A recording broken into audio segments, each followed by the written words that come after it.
ಹಿಂದಿನ ಭಾಗದಲ್ಲಿ ಗಿರಿಜಾ ತನ್ನ ಫ್ಯಾಮಿಲಿ ಡಾಕ್ಟರ್ಗೆ ಕೈ ತುಂಬ ಹಣ ಕೊಟ್ಟು ತಾನು ಏನು ಹೇಳ್ತೀನೋ ಅದನ್ನೇ ತನ್ನ ಸೊಸೆ ಎದುರಿಗೆ ಹೇಳಬೇಕು ಅಂತ ಹೇಳ್ತಾಳೆ.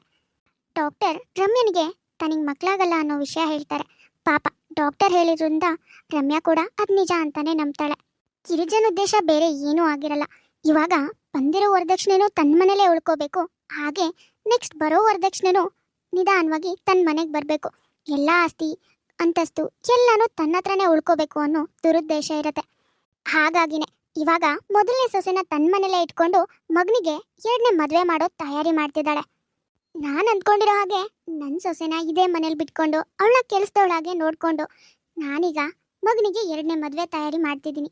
ನೋಡೋಣ ಅಂದ್ಕೊಂಡಿರೋ ಹಾಗೆ ಎಲ್ಲ ಕೆಲಸನೂ ಆಗತ್ತಾ ಅಥವಾ ಏನಾದರೂ ತೊಂದರೆ ತಾಪತ್ರಯ ಬರುತ್ತಾ ಅಂತ. ಇದನ್ನೆಲ್ಲ ನೋಡೋದಕ್ಕಿಂತ ಮೊದಲು ಯಾರ್ಯಾರು ನಮ್ಮ ಯೂಟ್ಯೂಬ್ ಚಾನಲ್ನ ಸಬ್ಸ್ಕ್ರೈಬ್ ಮಾಡ್ಕೊಂಡಿಲ್ವೋ ದಯವಿಟ್ಟು ಸಬ್ಸ್ಕ್ರೈಬ್ ಮಾಡ್ಕೊಳ್ಳಿ. ಹಾಗೆ ಈ ವಿಡಿಯೋಗೊಂದು ಲೈಕ್ ಮಾಡಿ. ಒಂದು ಸ್ವಲ್ಪ ದಿನ ಕಳೆದ ಮೇಲೆ ನೋಡಿ ಡಾಕ್ಟರ್, 15 ದಿನ ಆಯಿತು. ಅಮ್ಮ ಊಟ ತಿಂಡಿ ಏನೂ ಮಾಡ್ತಿಲ್ಲ. ಎಷ್ಟು ಸೊರ್ಗೋಗಿದ್ದಾರೆ ಏನು ಅಂತಲೂ ಗೊತ್ತಾಗ್ತಿಲ್ಲ. ಅದೇನಾಗಿದೆ ಅಂತ ಸರಿಯಾಗಿ ಚೆಕ್ ಮಾಡಿ ಡಾಕ್ಟರ್. ನೋಡಿ ಅರ್ಜುನ್, ನೀವು ಅಂದ್ಕೊಂಡಿರೋ ಹಾಗೆ ನಿಮ್ಮ ತಾಯಿಗೆ ಏನೂ ಸಮಸ್ಯೆ ಇಲ್ಲ. ಅವರೇನೋ ತುಂಬ ಯೋಚನೆ ಮಾಡ್ತಾ ಇದ್ದಾರೆ, ಹಾಗಾಗಿ ಮಾನಸಿಕವಾಗಿ ಕುಗ್ಗಿ ಹೋಗ್ತಾ ಇದ್ದಾರೆ. ಹೀಗೆ ಆದರೆ ಮುಂದೆ ತುಂಬಾ ಪ್ರಾಬ್ಲಮ್ ಆಗುತ್ತೆ. ಸೊ ಅದೇನು ಅಂತ ನೀವೇ ಎಲ್ಲ ಕೂತು ಮಾತಾಡಿ ಅದೇನು ಅಂತ ಕೇಳಿ ನೋಡಿ. ನಮ್ಮಿಂದ ಏನು ಮಾಡೋದಕ್ಕೂ ಆಗಲ್ಲ. ಒಂದು ಸಾರಿ ನೀವೇ ನಿಮ್ಮ ತಾಯಿ ಹತ್ರ ಏನು ವಿಷಯ ಅಂತ ತಿಳ್ಕೊಂಡು ಪರಿಹಾರ ಮಾಡಿದ್ರೆ ಒಳ್ಳೆಯದು. ಇಲ್ಲ ಅಂದರೆ ಆಮೇಲೆ ಅವ್ರ ಜೀವಕ್ಕೆ ಸಮಸ್ಯೆ ಆಗುತ್ತೆ. ಅರ್ಜುನ್, ಇವಾಗ ಇನ್ನೊಂದು ಸಾರಿ ಹೇಳ್ತಾ ಇದ್ದೀನಿ, ಹೀಗೆ ಕಂಟಿನ್ಯೂ ಆದರೆ ಆಮೇಲೆ ನಿಮ್ಮ ತಾಯಿ ನಿಮ್ಮಿಂದ ದೂರ ಆಗ್ತಾರೆ. ಹಾಗಾಗಿ ಏನು ಎತ್ತ ಅಂತ ಚೆನ್ನಾಗಿ ತಿಳ್ಕೊಳ್ಳಿ. ಒಂದು ಸಾರಿ ಹಾಸ್ಪಿಟಲಿಗೆ ಬಂದು ಚೆಕಪ್ ಎಲ್ಲ ಮಾಡಿಸೋದಿರುತ್ತೆ, ಒಂದು ಸಾರಿ ಮಾಡಿಸಿ ಆಮೇಲೆ ಏನು ಅಂತ ನಾವು ಡಿಸೈಡ್ ಮಾಡ್ತೀವಿ. ಓಕೆ ಅರ್ಜುನ್, ಮೆಡಿಸನ್ ಎಲ್ಲ ಕೊಟ್ಟಿದ್ದೀನಿ. ಟೈಮಿಗೆ ಊಟ ಎಲ್ಲ ಕರೆಕ್ಟಾಗಿ ಕೊಡಿ, ಹಾಗೆ ಮೆಡಿಸನ್ ಕೊಡಿ. ಸರಿ, ನಾನಿನ್ನು ಹೊರಡ್ತೀನಿ. ಅಮ್ಮ, ಯಾಕಮ್ಮ ಹೀಗೆಲ್ಲ ಮಾಡ್ತಿದ್ಯಾ? ಊಟ ತಿಂಡಿ ಕರೆಕ್ಟ್ ಟೈಮಿಗೆ ಮಾಡೋದಕ್ಕೆ ಏನು ಸಮಸ್ಯೆ ನಿನಗೆ? ಎಷ್ಟು ಚೆನ್ನಾಗಿದ್ದೆ ನೀನು, ಕುಂಡ್ಕಲ್ ಹಾಗಿದ್ದೆ. ಇವಾಗ ನೋಡು ಎಷ್ಟೊಂದು ಸೊರ್ಗೋಗಿದ್ಯಾ. ಸ್ವಲ್ಪನೂ ಗೆಲುವು ಅನ್ನೋದೇ ಇಲ್ಲ. ಅವಾಗೆಲ್ಲ ಮನೆ ತುಂಬ ಓಡಾಡ್ಕೊಂಡಿರ್ತಿದ್ದೆ. ಅಂಥದ್ದು ಇವಾಗ ಏನಾಯ್ತು? ಯಾಕೆ ಹೀಗೆಲ್ಲ ಮಾಡ್ತಿದ್ಯಾ ಅಮ್ಮ ನೀನು? ಇನ್ನೇನು ಮಾಡಲಿ ಹೇಳು. ಮಗನ ಮದುವೆ ಮಾಡಿದೆ, ಮಗ ಇಷ್ಟಪಟ್ಟಾಗೆ ಮಾಡಿದ್ದೀನಿ. ಮಗನ ಮದುವೆ ಆಗಿದೆ, ನಮ್ಮ ಮನೆಗೆ ಒಂದು ಮಗು ಬರುತ್ತೆ. ನಾನು ಮೊಮ್ಮಗು ಎತ್ತಿ ಆಡಿಸ್ತೀನಿ, ಅವನ ಜೊತೆ ಆಟ ಆಡ್ತೀನಿ, ಮನೆಗೆ ವಾರಸ್ತಾರ ಬರ್ತಾನೆ ಅಂತ ಏನೇನೋ ಕನ್ಸು ಕಟ್ಕೊಂಡಿದ್ದೆ. ಆದ್ರೆ ಏನು ಮಾಡ್ಲು? ಸೊಸೆಗೆ ಮಗು ಆಗಲ್ಲ ಅಂತ ಗೊತ್ತಿದ್ರು ಕೂಡ ಮಗನಿಗೆ ಇನ್ನೊಂದು ಮದುವೆ ಮಾಡೋದಕ್ಕಾಗ್ತಿಲ್ಲ. ಮಗ ಹೆಂಡತಿಗೆ ಮಗು ಆಗಲ್ಲ ಅಂತ ಗೊತ್ತಿದ್ರು ತಾಯಿಗೆ ನೋವಾಗುತ್ತೆ ಅಂತ ಒಂದ್ಸರಿನೂ ಯೋಚನೆ ಮಾಡ್ತಿಲ್ಲ. ಇದನ್ನೆಲ್ಲ ನೋಡಿ ನಾನು ಯಾಕಾದ್ರೂ ಬದುಕಿದ್ದೀನೋ, ನಾನು ಯಾಕಾದ್ರೂ ಇದೀನೋ ಅನ್ನಿಸ್ತಿದೆ. ಆ ದೇವ್ರು ನನ್ನನ್ನು ಕರ್ಕೊಂಡು ಹೋಗ್ಬಿಟ್ರೆ ಅದೇ ಸುಖ ಅನಿಸ್ತಿದೆ. ಏನಮ್ಮ ನೀನು ಯಾವಾಗಲೂ ಮಗು ಮಗು ಮಗು ಅಂತ ಮಗು ಬಗ್ಗೆನೇ ಮಾತಾಡ್ತಿದ್ಯಲ್ಲ? ಅಲ್ಲ, ನಿನ್ಗೇನಾಗಿದೆ? ಯಾವುದೋ ವಿಷಯಕ್ಕೋಸ್ಕರ ನಿನಗೆ ನಿನ್ನ ಆರೋಗ್ಯದ ಬಗ್ಗೆನೇ ಕಾಳಜಿ ಇಲ್ಲ. ಯಾಕೆ ಹೀಗೆಲ್ಲ ಮಾಡ್ತಿದ್ಯಾ? ನೋಡಮ್ಮ, ನೀನು ಎಷ್ಟು ಸಾರಿ ಹೇಳಿದ್ರು ಅಷ್ಟೇ, ನಾನು ಮಾತ್ರ ಸ್ವಲ್ಪನೂ ಬದಲಾಗಲ್ಲ. ಇದೇ ನನ್ನ ಕೊನೆಯ ಆನ್ಸರು. ಹಾಳಾದವನು, ತಾಯಿ ಮೂಲೆಗೆ ಬಿದ್ರೂ ಪರವಾಗಿಲ್ಲ, ಇವನಿಗೆ ತನ್ನ ಹೆಂಡತಿನೇ ಮುಖ್ಯ. ನೋಡು ಹೇಗೆ ಮಾತಾಡಿ ಹೋದ ಅಂತ. ಇಲ್ಲ, ನನ್ನ ಮಗನಿಗೆ ಅದೇನೇ ಹೇಳಿದ್ರು ಅವನಿಗೆ ಮಾತ್ರ ಬುದ್ಧಿ ಬರೋದೇ ಇಲ್ಲ. ಹೇಗಾದ್ರೂ ಮಾಡಿ ನಾನು ಇವಳ ತಲೆಗೆ ಚೆನ್ನಾಗಿ ಎಣ್ಣೆ ಬಡಿಬೇಕು. ಇಲ್ಲ ಅಂದರೆ ನಾನು ಅಂದ್ಕೊಂಡ ಹಾಗೆ ಕೀರ್ತಿನ ನಮ್ಮ ಮನೆ ಸೊಸೆ ಮಾಡ್ಕೊಳ್ಳೋದಕ್ಕೂ ಆಗಲ್ಲ, ನನಗೆ ಕೈ ತುಂಬ ವರದಕ್ಷಿಣೆನೂ ಬರಲ್ಲ. ಇವಾಗ ಇವಳನ್ನ ನಯಸ್ ಮಾಡಿ ಮಾತಾಡೋದೇ ಒಳ್ಳೇದು. ಅತ್ತೆ ನೋಡಿ, ನಿಮ್ಮ ಮಗ ಹೇಳ್ದಾಗೆ ನೀವು ಏನೇನೋ ಯೋಚನೆ ಮಾಡಿ ನಿಮ್ಮ ಆರೋಗ್ಯನ ಹಾಳು ಮಾಡ್ಕೊಳ್ಬೇಡಿ. ನೀವು ಆರಾಮಾಗಿರ್ಬೇಕು. ಹೌದಮ್ಮ, ನೀವೆಲ್ಲರೂ ಹೇಳ್ತೀರಾ ಆರಾಮಾಗಿರಿ ಅಂತ. ಆದರೆ ಹೇಗೆ ಆರಾಮಾಗಿರ್ಲಿ ಹೇಳು? ಅಲ್ಲಮ್ಮ ರಮ್ಯಾ, ಅಲ್ಲಮ್ಮ, ನಿನಗೆ ಮಗು ಆಗಲ್ಲ ಅಂತ ಗೊತ್ತು, ಈ ಮನೆಗೆ ವಾರಸ್ದಾರ ಬರಲ್ಲ ಅಂತ ಗೊತ್ತು. ಹಾಗಿರುವಾಗ ನಾನು ಹೇಗಮ್ಮ ನೆಮ್ಮದಿಯಾಗಿರ್ಲಿ? ನೀನೇ ಹೇಳು. ಮಕ್ಕಳು ಮದುವೆ ಮಾಡಬೇಕು, ಮೊಮ್ಮಕ್ಕಳನ್ನ ಎತ್ತಾಡಿಸ್ಬೇಕು, ಮನೆ ತುಂಬ ಓಡಾಡಿಸ್ಬೇಕು ಅಂತ ಏನೇನೋ ಕನ್ಸು ಕಟ್ಕೊಂಡಿದ್ದೆ. ಆದರೆ ಎಲ್ಲ ಕನಸಾಗೇ ಉಳಿತು.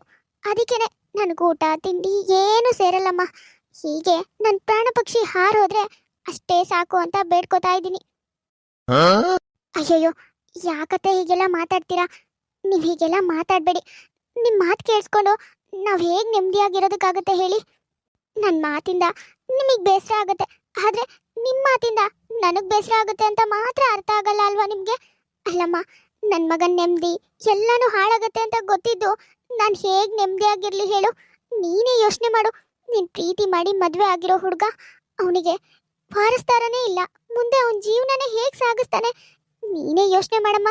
ನೀನ್ ಪ್ರೀತಿ ಮಾಡಿರೋ ಹುಡುಗನ ಜೀವನ ಹಾಳಾದ್ರೆ ನಿನಗೆ ಖುಷಿ ಆಗತ್ತಾ? ಅದು ಅದು ಅತ್ತೆ, ನೋಡಮ್ಮ ರಮ್ಯಾ, ನಿನ್ ಬಗ್ಗೆ ಬೇಜಾರಿತ್ತು, ಅದಕ್ಕೆ ಏನೋ 4 ಮಾತು ಬೈದಿರ್ಬೋದು. ಆದ್ರೆ ನನಗೆ ನಿನ್ನ ದ್ವೇಷ ಮಾಡೋ ಅಷ್ಟೆಲ್ಲ ಏನಿಲ್ಲಮ್ಮ. ಏನೋ ಅತ್ತೆ ಅನ್ನೋ ಕೋಪದಲ್ಲಿ ಒಂದು ಸ್ವಲ್ಪ ಅಧಿಕಾರ ಚಲಾಯಿಸಿದ್ದೀನಿ ಅಷ್ಟೇ. ನೀನು ಅದಕ್ಕೆಲ್ಲ ಬೇಜಾರು ಮಾಡ್ಕೋಬೇಡ. ನೋಡಮ್ಮ, ನಾನು ಹೇಳಿದ್ರೆ ನನ್ನ ಮಗ ನನ್ನ ಮಾತು ಕೇಳ್ತಾನೆ ಇಲ್ಲ. ನೀನು ಹೇಳಿದ್ರೆ ನಿನ್ನ ಮಾತನ್ನ ಅವ್ನು ಖಂಡಿತವಾಗ್ಲೂ ಕೇಳ್ತಾನೆ. ದಯವಿಟ್ಟು ರಮ್ಯಾ, ನೀನೇ ಹೇಗಾದರೂ ಮಾಡಿ ಅವನಿಗೆ 2ನೇ ಮದುವೆ ಆಗೋದಕ್ಕೆ ಒಪ್ಸಮ್ಮ. ಏನು? ನಾನಾ? ಅತ್ತೆ, ನೀವೇನು ಮಾತಾಡ್ತಿದ್ದೀರಾ? ಅಲ್ಲ, ನನ್ನ ಗಂಡಂಗೆ ನಾನು 2ನೇ ಮದುವೆಗೆ ಒಪ್ಕೊಳ್ಳಿ ಅಂತ ಹೇಳೋದಾ? ನಾನಿದ್ದಂತೇನೆ. ನೋಡಮ್ಮ ರಮ್ಯಾ, ನಾನು ಹೀಗೆ ಹೇಳ್ತಿದ್ದೀನಿ ಅಂತ ನೀನು ಬೇಜಾರು ಮಾಡ್ಕೋಬೇಡ.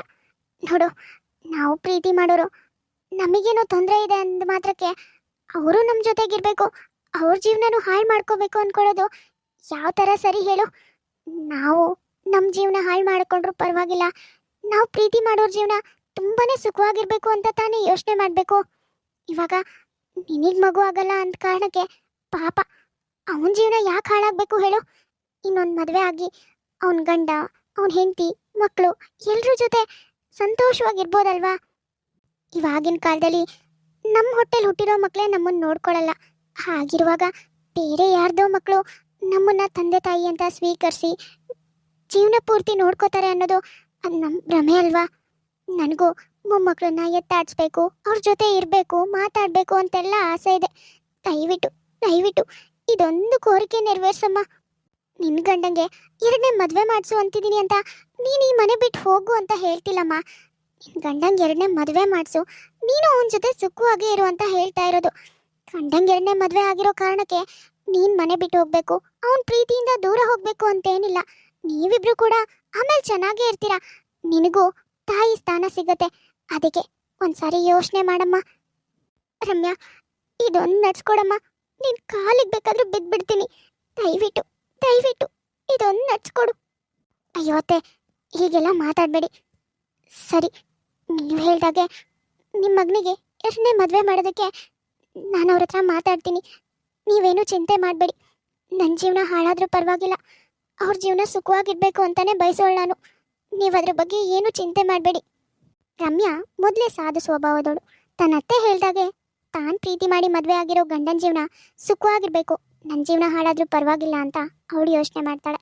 ಹಾಗಾಗಿನೇ ಅತ್ತೆ ಹೇಳ್ದಾಗೆ ಅರ್ಜುನ್ಗೆ 2ನೇ ಮದುವೆ ಮಾಡೋದಕ್ಕೆ ಒಪ್ಪಿಸ್ತೀನಿ ಅಂತ ಮಾತು ಕೂಡ ಕೊಡ್ತಾಳೆ. ನೋಡ್ದ್ಯೇನೇನು, ಅಂತೂ ಅಂದ್ಕೊಂಡಿರೋ ಹಾಗೆ ನಿನ್ನ ಅಣ್ಣಂಗೆ 2ನೇ ಮದುವೆ ತಯಾರಿ ಮಾಡಿದೆ. ನಿನ್ನ ಅತ್ತಿಗೆನೆ ನಿನ್ನ ಅಣ್ಣನ ಒಪ್ಸಿ 2ನೇ ಮದುವೆ ಮಾಡ್ತಾಳೆ, ನೋಡ್ತಾ ಇರು. ಏನಮ್ಮ ಹೇಳ್ತಿದ್ಯಾ ನೀನು? ಇನ್ನೂ ಅರ್ಥ ಆಗಿಲ್ವೇನೆ ನಿನಗೆ? ಅಲ್ಲ ಕಣೆ, ನಾನು 15 ದಿನ ಊಟ ತಿಂಡಿ ಮಾಡಿದೆ, ಸ್ವರ್ಗ ಹೋಗಿರೋ ಹಾಗೆ ಆ್ಯಕ್ಟಿಂಗ್ ಮಾಡಿದ್ದು ಏನಕ್ಕೆ ಅನ್ಕೊಂಡಿದ್ಯಾ? ಸಿಂಪತಿ ಗಿಟ್ಟಿಸ್ಕೊಳ್ಳೋಕೆ ಕಣೆ. ನನ್ನ ಮಗ ಹೇಗೂ ನನ್ನ ಮಾತು ಕೇಳಲ್ಲ ಅಂತ ಗೊತ್ತಿತ್ತು. ಆದರೆ ಈ ರಮ್ಯಾ ಇದ್ದಾಳಲ್ಲ ನಿನ್ನದಕ್ಕೆ, ಅವಳಿಗಂತೂ ಏನೂ ಅರ್ಥ ಆಗಲ್ಲ. ನಾನೊಂದು ಸ್ವಲ್ಪ ಬೆಣ್ಣೆ ಹಚ್ಚಿದ್ರೆ ಸಾಕು ಪಾಪ ಅನ್ಕೋತಾಳೆ, ನಾನೊಂದು ಸ್ವಲ್ಪ ಜೋರಾಗಿ ಮಾತಾಡಿದ್ರೆ ಸಾಕು ಹೆದರಿ ಮೂಲೆ ಸೇರ್ತಾಳೆ. ಅದಕ್ಕೆ ಇವಾಗ ನೋಡು ಅವಳ ಹತ್ರ ಹೇಗೆಲ್ಲ ಮಾತಾಡಿದೆ. ಇನ್ಮೇಲೆ ನನಗೆ ಏನು ಪ್ರಾಬ್ಲಮ್ ಇಲ್ಲ ಕಣೆ. ಮಗನ ಮದುವೆಗೆ ಅವಳೇ ತಯಾರಿ ಮಾಡ್ತಾಳೆ, ಗಂಡಂಗೆ 2ನೇ ಮದುವೆನ ಅವಳೇ ಮಾಡ್ತಾಳೆ, ನೋಡ್ತಿರು. ಅಂದರೆ ಏನಮ್ಮ ಹೇಳ್ತಿದ್ಯಾ ನೀನು? ಅಂದರೆ ಅದಕ್ಕೆ ಈ ಮನೇಲೇ ಇದ್ದು ಇನ್ನೊಬ್ರು ಅದಕ್ಕೇನು ಇದೇ ಮನೆಗೆ ಬರ್ತಾರಾ? ಅಲ್ಲಮ್ಮ, ಅದಕ್ಕೆ ಇರುವಾಗಲೇ ಅಣ್ಣ ಈ ಮದುವೆಗೆ ಒಪ್ಕೋತಾನೆ ಅನ್ಕೊಂಡಿದ್ಯಾ? ಒಪ್ಕೊಳ್ದೆ ಎಲ್ಲಿಗೆ ಹೋಗ್ತಾನೆ? ತನ್ನ ಹೆಂಡ್ತಿನೇ ಬಾಯಿ ಬಿಟ್ಟು ಹೇಳ್ತಾಳೆ, ಹೇಗೂ ನನಗೆ ಮಗು ಆಗಲ್ಲ, ನೀವು ಇನ್ನೊಂದು ಮದುವೆ ಆಗಿ ಅಂತ. ನೋಡ್ತಾ ಇರು, ಅವಳೇ ಒಪ್ಪಿಸ್ತಾಳೆ. ನೀನು ಅದ್ರ ಬಗ್ಗೆಲ್ಲ ಯೋಚನೆ ಮಾಡಬೇಡ. ಅದು ಅಲ್ದೇನೆ ಇವಾಗ ಹೇಗೋ ಅವರಪ್ಪ ಕಾರ್ ಸಮೇತ ತಂದ್ಕೊಟ್ಟಿದ್ದಾರೆ. ನಾನು ಏನೇನು ಕೇಳಿದಿನೋ ಎಲ್ಲಾನು ಕೊಟ್ಟಿದ್ದಾರೆ. ಇವಾಗ ಅವಳು ನಿಮ್ಮ ಮನೆಯಿಂದ ಹೊರಗೆ ಹಾಕಿದ್ರೆ ಅದನ್ನೆಲ್ಲ ವಾಪಸ್ ಕೊಡಬೇಕು. ಅದ್ರ ಬದಲು ಅವಳು ಇದೇ ಮನೇಲೆ ಮುಸ್ರೆ ಕಸ ಎಲ್ಲ ತಿಕ್ಕೊಂಡಿರ್ಲಿ. ಹಾಗೆ ಕೀರ್ತಿನ ಈ ಮನೆ ಸೊಸೆ ಮಾಡ್ಕೊಂಡ್ರೆ ಕೀರ್ತಿ ತಾಯಿ ರೇವತಿ ಕೈ ತುಂಬ ವರದಕ್ಷಿಣೆ ಕೊಡ್ತಾಳೆ ಕಣೆ. ಅದಕ್ಕೆ ಹೇಳ್ತಾ ಇರೋದು, ಅವಳು ಇರ್ಲಿ ಇವಳು ಇರ್ಲಿ, ಒಟ್ನಲ್ಲಿ ನಾವಂತೂ ನಾವು ಅಂದ್ಕೊಂಡಾಗ ಆಗ್ತಿದ್ಯಲ್ಲ, ಅದಕ್ಕೆ ಖುಷಿ ಪಡೋಣ. ಮೊದಲೆಲ್ಲ ತನ್ನ ಹಿರಿ ಸೊಸೆನ ಮನೆಯಿಂದ ಹೊರಗೆ ಹಾಕಬೇಕು ಅಂತ ಅನ್ಕೊಂಡಿರ್ತಾಳೆ ಗಿರಿಜಾ. ಆದರೆ ತನ್ನ ಹಿರಿ ಸೊಸೆಗೆ ಬರಬೇಕಾಗಿರೋ ಎಲ್ಲ ವರದಕ್ಷಿಣೆ ಬಳ್ವಳಿ ಎಲ್ಲನೂ ಮನೆಗೆ ಬಂದಮೇಲೆ ಅವಳನ್ನ ಹೊರಗೆ ಹಾಕಿದ್ರೆ ಮನೆಗೆ ಬಂದಿರೋದೆಲ್ಲ ವಾಪಸ್ ಹೋಗುತ್ತಲ್ಲ ಅನ್ನೋ ಕಾರಣಕ್ಕೆ ಹಿರಿ ಸೊಸೆನ ಮನೇಲೇ ಬಿಟ್ಕೊಂಡು ಹಿರಿ ಸೊಸೆಯಿಂದಾನೇ ತನ್ನ ಮಗನಿಗೆ 2ನೇ ಮದುವೆ ಮಾಡಿಸಿ ಕಿರಿ ಸೊಸೆ ಮನೆಗೆ ಬಂದಮೇಲೆ ಕೈ ತುಂಬ ವರದಕ್ಷಿಣೆ ಕೂಡ ತರಲಿ ಅಂತ ಯೋಚನೆ ಮಾಡಿದಾಳೆ. ಛೇ, ಇದೇನಿದು? ಅಮ್ಮ ಏನು ಮಾಡೋದಕ್ಕೆ ಹೊರಟಿದ್ದಾಳೆ? ಅಲ್ಲ, ತರುಣ್ ವಿಷಯ ಮನೇಲಿ ಎಲ್ಲಿ ಗೊತ್ತಾಗುತ್ತೋ ಅಂತ ನಾನು ಟೆನ್ಷನ್ ಮಾಡ್ಕೊಂಡಿದ್ದೀನಿ. ಏನೋ ಇಷ್ಟೆಲ್ಲ ರಗಳೆನಲ್ಲಿ ಅದಕ್ಕೆ ಇನ್ನ ಬಾಯಿ ಬಿಟ್ಟಿಲ್ಲ. ಇನ್ಯಾವತ್ತಾದ್ರೂ ನಾನು ಅವರಿಗೆ ಎದುರು ಮಾತಾಡಿದ್ರೆ ಅಕಸ್ಮಾತ್ ಆ ಸಿಟ್ಟಿಗೆ ಹೋಗಿ ಅಣ್ಣಂಗೆ ಹೇಳಿದ್ರೆ ಅಣ್ಣ ಅಮ್ಮಂಗೆ ಹೇಳ್ತಾನೆ, ಆಮೇಲೆ ದುಡ್ಡು ರಾಧ ಅಂತಾನೆ ಆಗೋಗುತ್ತೆ. ಅದ್ರ ಬದಲಿಗೆ ಅಮ್ಮ ಮೊದಲು ಪ್ಲಾನ್ ಮಾಡಿದಾಗೆ ಅದಕ್ಕೆನ ಮನೆಯಿಂದ ಹೊರಗೆ ಹಾಕಿದ್ದಿದ್ರೆ ಇದೆಲ್ಲ ಸಮಸ್ಯೆನೇ ಇರ್ತಿರ್ಲಿಲ್ಲ. ಆದರೆ ಅಮ್ಮ ಇವಾಗ ಪ್ಲಾನ್ ಎಲ್ಲ ಊಟ ಮಾಡಿದಾಳೆ. ಇಲ್ಲ ಇಲ್ಲ, ಹೀಗೆ ಆದರೆ ಮುಂದೆ ನನಗೆ ಪ್ರಾಬ್ಲಮ್ ಆಗುತ್ತೆ. ಹೇಗಾದರೂ ಮಾಡಿ ಅಮ್ಮ ಪ್ಲಾನ್ ಮಾಡಿದಲ್ಲಿ ಸ್ವಲ್ಪ ಚೇಂಜ್ ಮಾಡಬೇಕು. ಯಾಕೆ ಅಂದರೆ 2ನೇ ಅತ್ತಿಗೆ ಬಂದರೂ ಪರವಾಗಿಲ್ಲ, ಈ ಅತ್ತಿಗೆನ ಮನೆಯಿಂದ ಓಡಿಸ್ಬೇಕು. ಹಾಗೆ ಮಾಡಬೇಕು ಅಂದರೆ ಹೇಗಾದರೂ ಮಾಡಿ ಅತ್ತಿಗೆ ಹತ್ರನೇ ಮಾತಾಡಬೇಕು. ಏನು ಹೇಳಿ, ಅಣ್ಣ ಅತ್ತಿಗೆ ಮಧ್ಯೆ ಏನಾದರೂ ಒಂದು ತಂದಿಡಬೇಕು. ಒಂದ್ ಕಡೆ ಗಿರಿಜಾ ಸೊಸೆನ ಮನೇಲಿ ಬಿಟ್ಕೊಳ್ಳೋದ್ರ ಬಗ್ಗೆ ಯೋಚನೆ ಮಾಡಿದ್ರೆ, ಇನ್ನೊಂದ್ ಕಡೆ ಅನು ತನ್ನ ವಿಷಯ ಎಲ್ಲ ರಟ್ಟಾಗುತ್ತೆ ಅನ್ನೋ ಕಾರಣಕ್ಕೆ ಸೊಸೆನ ಮನೆಯಿಂದ ಹೊರಗೆ ಹಾಕೋ ಯೋಚನೆ ಮಾಡ್ತಿದ್ದಾಳೆ. ತಪ್ಪು ಮಾಡೋರೆಲ್ಲ ಹಾಗೆ, ಯಾರಿಗಾರು ನಾವು ಮಾಡೋ ತಪ್ಪು ಗೊತ್ತಾದ್ರೆ ಅವರೆಲ್ಲಿ ಬೇರೆಯವ್ರಿಗೆ ಹೇಳ್ತಾರೋ ಅನ್ನೋ ಕಾರಣಕ್ಕೆ ಅವ್ರಿಗೆ ಏನಾದರೂ ಮಾಡಬೇಕು, ಬಾಯಿ ಮುಚ್ಚಿಸ್ಬೇಕು ಅಂತಾನೆ ಯೋಚನೆ ಮಾಡ್ತಿರ್ತೀವಿ. ಹಾಗಾಗಿ ಅನು ಕೂಡ ಅದೇ ರೀತಿ ಯೋಚನೆ ಮಾಡ್ತಿದ್ದಾಳೆ. ಅಂದ್ಕೊಂಡಿರೋ ಹಾಗೆ ಗಂಡ ಹೆಂಡತಿ ಇಬ್ರು ದೂರ ಮಾಡಿ ಸೊಸೆನ ಮನೆಯಿಂದ ಹೊರಗೆ ಹಾಕ್ತಾಳೋ, ಅಥವಾ ಗಿರಿಜಾ ಅಂದ್ಕೊಂಡಾಗೆ ಇಬ್ರು ಸೊಸೆನೂ ಮನೇಲೇ ಬಿಟ್ಕೋತಾರೋ, ಮಗನಿಗೆ 2ನೇ ಮದುವೆ ಮಾಡ್ತಾರೋ ಅನ್ನೋದನ್ನ ನೆಕ್ಸ್ಟ್ ಎಪಿಸೋಡ್ನಲ್ಲಿ ನೋಡೋಣ. ನೋಡಿದ್ರಲ್ಲ ವೀಕ್ಷಕರೇ, ಇವತ್ತಿನ ಈ ನಮ್ಮ ಎಪಿಸೋಡ್ ನಿಮ್ಗೆ ಇಷ್ಟ ಆಗಿದ್ರೆ ಪ್ಲೀಸ್ ನಮ್ಮ ಯೂಟ್ಯೂಬ್ ಚಾನಲ್ನ ಸಬ್ಸ್ಕ್ರೈಬ್ ಮಾಡ್ಕೊಳ್ಳಿ, ಲೈಕ್ ಮಾಡಿ, ಶೇರ್ ಮಾಡಿ, ಹಾಗೆ ಕಮೆಂಟ್ ಮಾಡಿ. ತುಂಬ ಜನ ಹಾಗೆ ವಿಡಿಯೋಸ್ ನೋಡ್ತಾ ಇದ್ರಂತೆ. ಯಾರ್ಯಾರು ಹಾಗೆ ವಿಡಿಯೋಸ್ ನೋಡ್ತಾ ಇದ್ರೋ ದಯವಿಟ್ಟು ಸಬ್ಸ್ಕ್ರೈಬ್ ಮಾಡ್ಕೊಳ್ಳಿ. ಹಾಗೆ ಪಕ್ಕದಲ್ಲೇ ಇರೋ ಬೆಲ್ ಐಕಾನ್ನ ಕ್ಲಿಕ್ ಮಾಡಿ ಆಲ್ ಅನ್ನೋದನ್ನ ಸೆಲೆಕ್ಟ್ ಮಾಡಿ. ನೆಕ್ಸ್ಟ್ ಯಾವುದೇ ವಿಡಿಯೋ ಹಾಕಿದ್ರೂ ನೋಟಿಫಿಕೇಶನ್ ಬರುತ್ತೆ. ನೋಟಿಫಿಕೇಶನ್ ಮೂಲಕ ನೀವು ವಿಡಿಯೋನ ನೋಡ್ಬೋದು. ಸರಿ ವೀಕ್ಷಕರೇ, ಹಾಗಾದರೆ ನಾನಿನ್ನ ಹೊರಡ್ತೀನಿ. ನೆಕ್ಸ್ಟ್ ವಿಡಿಯೋದಲ್ಲಿ ಮತ್ತೆ ಸಿಗೋಣ.